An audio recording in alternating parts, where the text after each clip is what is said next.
Audiencia respetada y querida, vaya, estamos literalmente entrando a diciembre, ya estamos en el primer día, y hay una situación inédita como nunca antes de confusión electoral. ¿Y por qué esta confusión? Antes de entrar en materia y en diálogo con el señor economista Guillermo Avellán, economista de verdad, un gran nivel académico, quiero decirles que la confusión se debe a que los saqueadores, los ladrones de Correa y su hueste, tienen todo el dinero del mundo. Este momento para confundir, desorientar a través de los medios de comunicación, a través de encuestadoras, ¿no es cierto? Para dispersar una gran cantidad de información falsa, es decir, desinformar. Eso tiene al electorado confundido, de alguna manera, no sabe qué creer y segmentos y periódicos serios como Ecuador en Vivo y el segmento que dirige Quien Habla, estamos para hacer un esfuerzo y aclarar las cosas. Ese será el tema de fondo con el economista Guillermo Avellán, que les cuento, está a cargo del diseño económico financiero que debe seguir el Ecuador en los próximos años, entre otros profesionales acreditados. Guillermo, le doy una cordial bienvenida. Gusto de saludarle. ¿Cómo está usted? Muy buenos días, Marcelo. Le agradezco mucho por la invitación. Un saludo cordial a toda su audiencia. Agradeciéndolo, aprovecho para agradecerle y felicitarle por su programa, porque es una defensa valiente hacia la libertad, la democracia y el Estado de Derecho en nuestro país. Gracias, Guillermo. Mire, empecemos por un segundo capítulo, no precisamente el electoral, sino el diseño económico en lo cual usted es experto.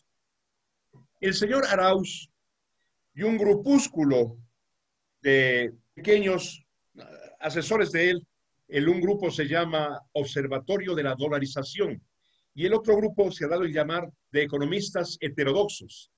Bueno, quieren desdolarizarnos, quieren sacar el signo monetario, medio de cambio, medida del valor, medio de pago, que ha estado vigente y que ha garantizado la estabilidad económica del Ecuador aproximadamente ya por 20 años. Esto quieren deshacer para llevarnos directo al caos venezolano o al caos argentino. Con una, y ahí entro en materia, Guillermo Avellán, con una propuesta, un tal salario, renta unificada, una renta unificada de 400 no sé qué, porque no son dólares, son pajaritos, es una fantasía, es dinero electrónico. Quiero preguntarle a usted sobre esto que acabo yo de poner sobre la mesa para que nos explique, por favor, de qué se trata esta estulticia. Con muchísimo gusto, Marcelo. La propuesta del correísmo sobre la renta básica universal implica desafortunadamente el fin de la dolarización en el mediano plazo, porque es una moneda tóxica paralela que funcionaría a través del dinero electrónico que acreditaría el Banco Central y que terminaría desplazando, eliminando en el mediano plazo al dólar oficial. Algo similar a lo que ha pasado, usted lo mencionaba, en Venezuela, en Argentina, pero también tiene implicaciones muchísimo más graves, como crear y aumentar la carga tributaria, provocando que el impuesto a la salida de divisas aumente del 5% al 27%. Además de eso, que también complica la actividad económica, es importante mencionar que esto tuviera una carga muy importante en el sector productivo y encarecería el consumo de las familias ecuatorianas, dado que materias primas o bienes de capital que actualmente están pagando ISD se encarecerían. Entonces, por donde usted lo vea, es una receta para el fracaso. Es importante mencionar que todo lo que estoy diciendo es parte, digamos, de la conclusión de lo que yo pienso acerca de esto, pero hay argumentos que pueden demostrar lo que estoy diciendo, para lo cual me gustaría explicarle en qué consiste la renta básica universal. Adelante, por favor, porque se trata de eso, ¿no? Este invento de los comunistas, renta básica unificada la llaman, ¿no? Sí. RBU. y universal. ¿En qué Universal. consiste? Para empezar, es un dinero electrónico, no es un dinero que esté garantizado por la producción de riqueza, que esté bien sustentado, y es lo que conocíamos tradicionalmente como abrir la puerta a la emisión inorgánica y a la inflación. Exactamente, es una transferencia de $400 mensuales. No se especifica bien en el proyecto de ley que ha presentado la bancada de la Revolución Ciudadana hacia quién iría dirigido. Hablan de personas, grupos vulnerables y en riesgo. Se cree que pudiera ser alrededor de 1 millón de personas, entonces estuviéramos hablando cerca de 4.800 millones de dólares al año que serían inyectados a través del Banco Central y no estarían respaldados. Este dinero tóxico lo que provocaría, en primer lugar, es que al no estar respaldado crea un problema gravísimo para la dolarización y para el Banco Central.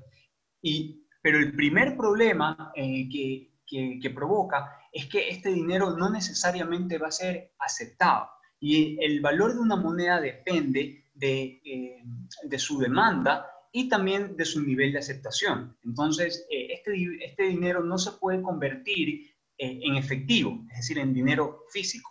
Por lo tanto, su nivel de aceptación sería bajo. Lo que pasa Una credibilidad inexistente. Exactamente, contrario a lo del dólar, ¿verdad? En donde es una moneda fuerte, segura, que es básicamente la estabilidad que le ha dado al país. Entonces, eso por un lado. Pero en el caso que esta moneda pueda ser aceptada ampliamente, provocaría un problema gravísimo para el Banco Central y también para la dolarización, porque parte de estos recursos que son acreditados a estas familias los recibirían finalmente comercios y tiendas. Estas tiendas tienen que realizar, en algún momento van a realizar pagos al exterior. Entonces, ese dinero va a salir del país a través de importaciones. Y aquí viene el segundo problema, porque todas las importaciones, todos los pagos que se realizan en el exterior deben pasar obligatoriamente por ley por el Banco Central. Entonces, al incrementarse las importaciones, el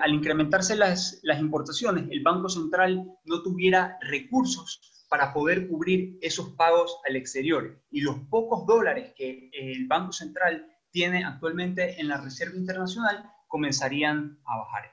Al bajar la Reserva Internacional, producto de ese incremento en las importaciones, ¿verdad? De un dinero electrónico que no está respaldado, lo que provocaría es que el Estado ecuatoriano, al quedarse sin esos dólares, tenga que aumentar su nivel de endeudamiento para poder cubrir esos pagos en el exterior. ¿Okay? Entonces, ahí se vuelve un problema grave porque no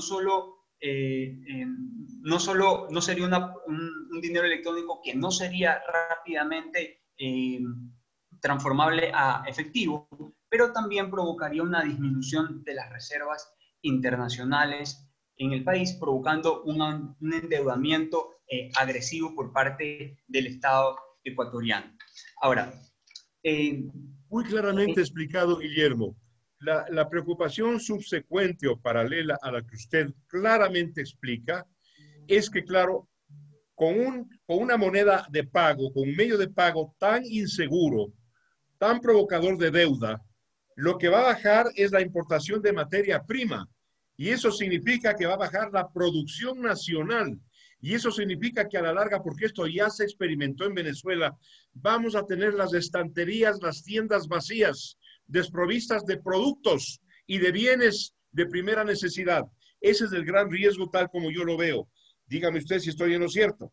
Completamente. Y por eso me refería al inicio que iba a encarecer el consumo de las familias ecuatorianas, iba a provocar un desabastecimiento, porque hay también que mencionar que esta propuesta viene acompañada, y el correísmo es consciente de esto, que al acreditar dinero electrónico no respaldado, es decir, tóxico, las importaciones van a aumentar. Entonces, para evitar ese escenario, se aumenta el ISD de 5%, se plantea, del 5% al 27%. Entonces, todas las materias primas que graban el ISD o productos importados que graban el ISD aumentarían al menos en un 22% al pasar de 5 a 27% por los O un pagos. encarecimiento del precio final de las cosas.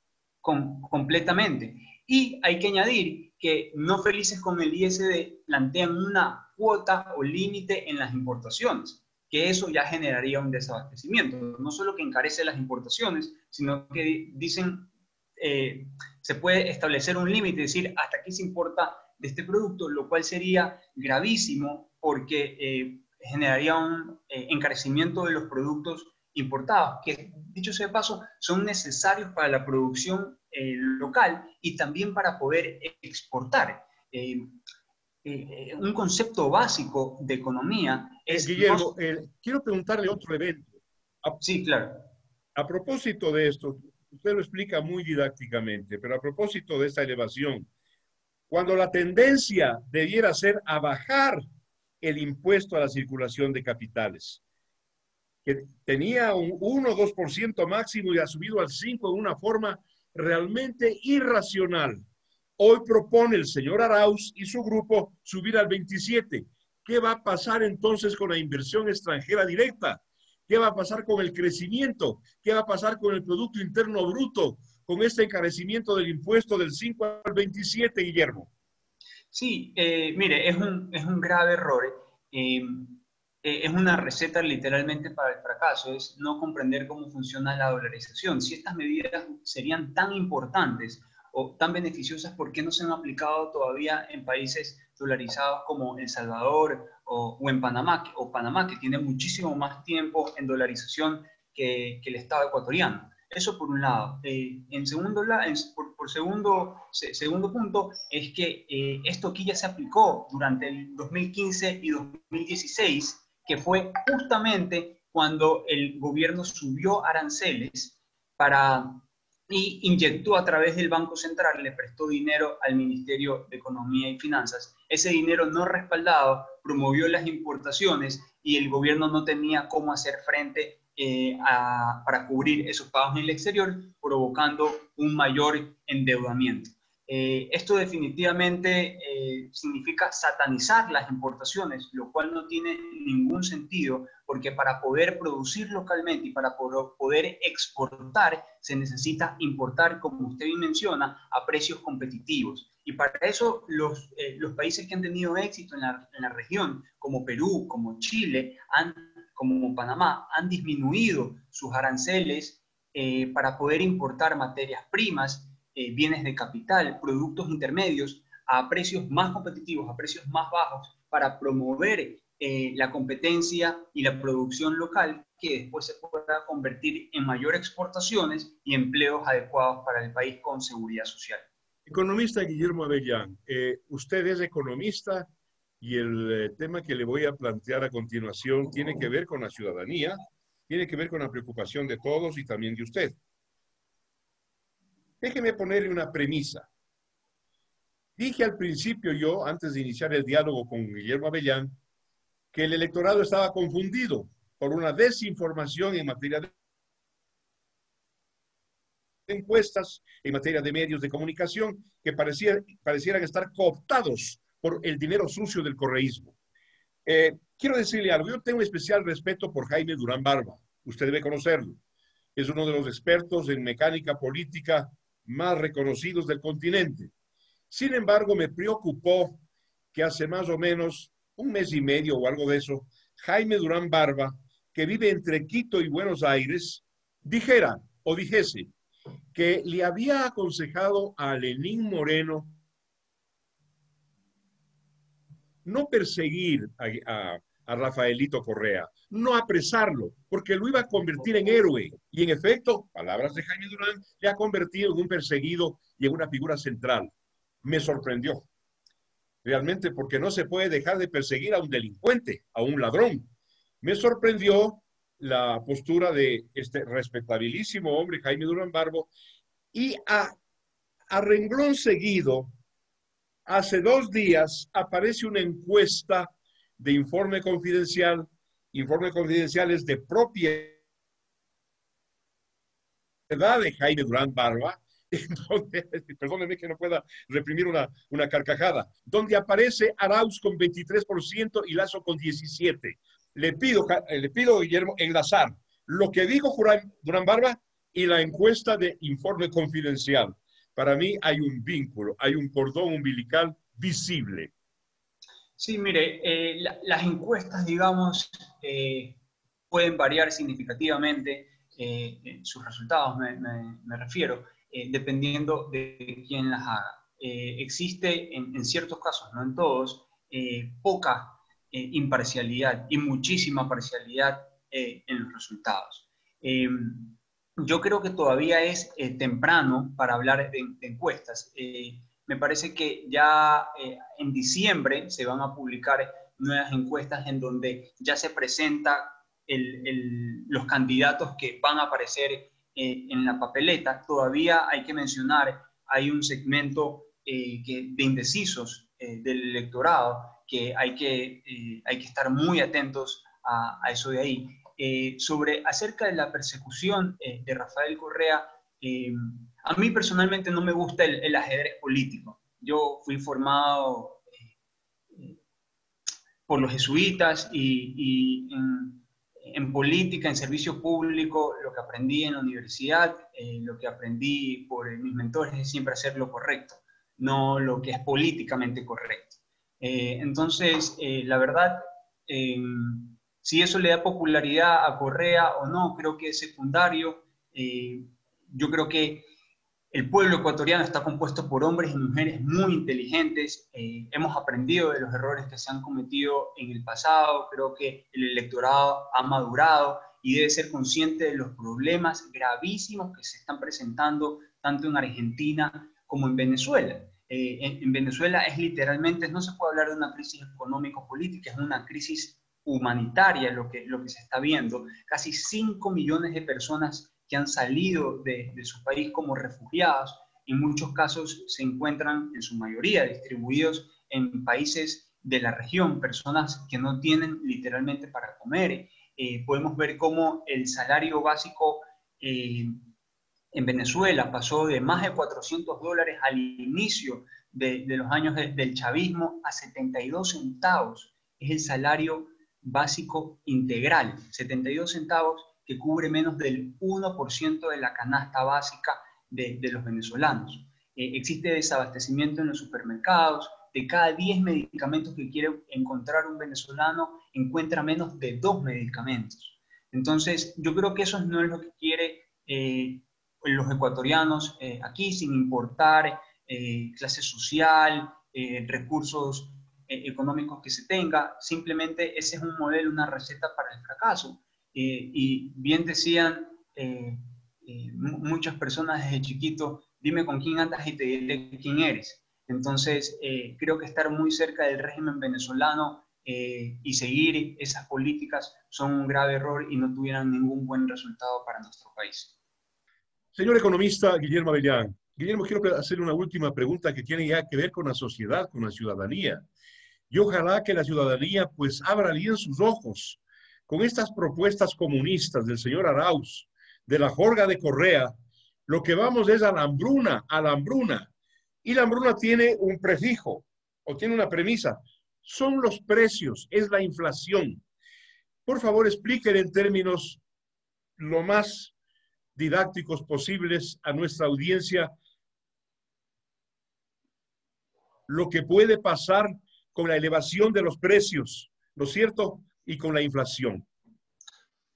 De acuerdo, Marcelo. Lo que sucede es que esta moneda tóxica, dinero electrónico no respaldado, desplazaría y sacaría del mercado al dólar oficial. Y esto ya está demostrado a través de una ley que se llama la ley de Gresham, que era un financiero inglés que trabajó para la reina Isabel allá por el siglo XVI, ¿verdad? En un país, en un mercado donde existen dos monedas que circulan de manera simultánea, lo que sucede es que la moneda mala termina desplazando, sacando del mercado a la moneda buena, porque la moneda buena las personas no la quieren gastar y lo que hacen es intentar gastar la moneda mala. Y lo que va a suceder es que el gobierno va a hacer estas acreditaciones, esta emisión inorgánica de dinero electrónico cada año y va a seguir aumentando la masa de este dinero electrónico, que va a impulsar las importaciones, como decía, va a disminuir la reserva del Banco Central y va a provocar un mayor endeudamiento. En la medida que el gobierno se vaya llenando, la economía se vaya llenando este dinero electrónico, va perdiendo valor ese dinero, esa moneda. Al perder valor va desplazando, se convierte en la moneda, digamos, más común, ¿verdad? Porque los otros dólares se vuelven escasos, ¿verdad? Es decir, se necesita cada vez más de ese dinero tóxico para comprar la misma cosa. Exactamente. Y entonces, en ese momento comienza el espiral inflacionario, que ya, o hiperinflacionario, que es el cual ya persiste en Venezuela desde hace 3 años. En Venezuela en el 2018 llegó a registrar aunque no se crea, una tasa de inflación de 1.700.000%. Y a octubre de este año, octubre del 2020, tiene una inflación acumulada de 1.800%. Es decir, cada minuto las cosas suben de precio, el bolívar pierde valor. Desde la posesión de Chávez a la actualidad, el bolívar se le ha agregado 14 ceros. 14 ceros. Chávez eliminó 3 ceros con el bolívar fuerte, después vino el bolívar soberano, se borraron otros 5 ceros más y ha perdido tanto valor el bolívar que ahora el salario básico es de 800.000 bolívares, que pareciera mucho, pero en verdad solo representa 72 centavos y solo cubre al 1% de la canasta básica, y por eso tiene el éxodo de casi 5 millones. 72 centavos de dólar. 72 centavos de dólar, exactamente. Bueno, sí. Eso es un horror. Y yo le agradezco a Álvaro, por favor, economista, porque ojalá que la población ecuatoriana, y hablo del electorado, se da cuenta del riesgo inmenso, enorme, que está corriendo frente a los alimentos, frente a las medicinas, frente al empleo, con las propuestas de este señor Arauz. Por favor, pido solamente de rodillas, no le pido a Dios que le ilumine al pueblo ecuatoriano para evitar esta tragedia llamada Andrés Arauz. Guillermo, le agradezco mucho por su asistencia a Ecuador en Vivo. Pido a la audiencia que se suscriban, que se inscriban en Ecuador en Vivo TV vía YouTube para continuar luchando por la democracia y por la libertad. Muy buena suerte, Guillermo. Gracias.